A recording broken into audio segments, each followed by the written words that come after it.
Sometimes in our data prep, we want to try and simplify our data a little bit. And in many cases, we can do that with a real continuous variable by dumping it into what we call bins. So let's see how we can do that in RapidMiner. The operator we'll use to do this is called Discretize by binning. So we're basically taking a continuous variable and turning it into a bunch of discrete bins. Discretize by binning.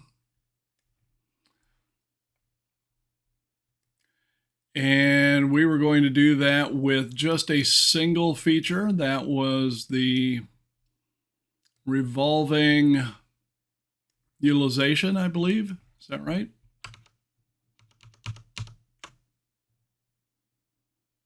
Yeah, revolving utilization.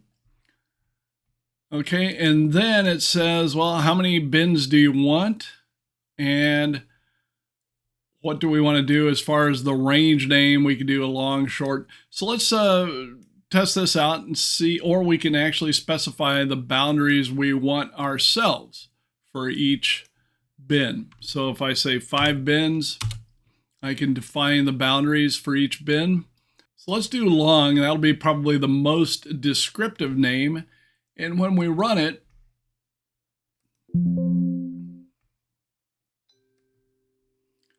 you'll see that each revolving utilization value gets binned in one of these ranges, and then the range names here also include the beginning and ending value of that range.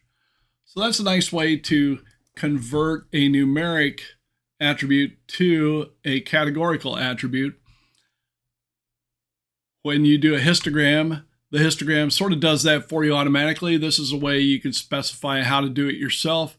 Now, because our results are a categorical, if we go and look at it, instead of a histogram, we now have a count. So we have a count, and we can see most of them go into range 3, 2, and 3, which are in the middle.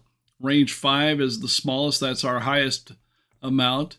And then range 1, range 4, a reasonably distributed count across the different bins, with most of them clustered toward the middle. All right, so that is Discretize by binning. Let's get back to our reading and see what we'd like to do next.